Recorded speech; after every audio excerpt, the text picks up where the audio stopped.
मी संदीप गावठी राहणार राजुरी तालुका जुन्नर जिल्हा पुणे। माझा अनुभव असा आहे की माझ्या मालकाचं दुखत होतं, काय शुगरचा बीपीचा त्रास होता त्यांना, आणि बीपी जास्त वाढल्यामुळे त्यांच्या शरीरात पाणी झालं, अटॅक आला होता त्यांना, त्याच्यामुळे त्यांच्या किडण्यांना सूज आली। नंतर मग आम्ही दवाखान्यात नेलं तर डॉक्टरने सांगितलं माझा विलाज संपलेला आहे, तुम्ही काही पण करा, नाही तर कुठल्याही मोठ्या दवाखान्यात घेऊन जा।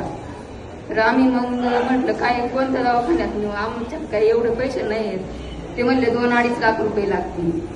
मग आम्ही दुसऱ्या दवाखान्यात नेलं तर त्यांनी एक दुपारीचा 17,000 ते 18,000 रुपये बिल केला। मग आम्ही तिथं पण म्हणलं आम्हाला काही इथं राहायचं नाही, आम्हाला न्यायचं आमचं पेशंट घरी। तर मग ते म्हणले नाही आम्ही नाही सोडणार, 1 वाजले होते रात्रीचे, पण म्हणलं नाही आमची एवढी खर्च करायची ताकदच नाही, माझ्याकडे पैसे नाही म्हणलं। मग तिथून आम्ही 1 वाजता रात्रीचं आणलं, 1 दिवस घरी ठेवलं, दुसऱ्या दिवशी दुसऱ्या दवाखान्यात नेलं, तिथं रिपोर्ट केले तर त्या डॉक्टरने सांगितलं का नॉर्मल आहे रिपोर्ट, तुम्ही ऍडमिट करायची गरज नाही, हे घरी घेऊन जा।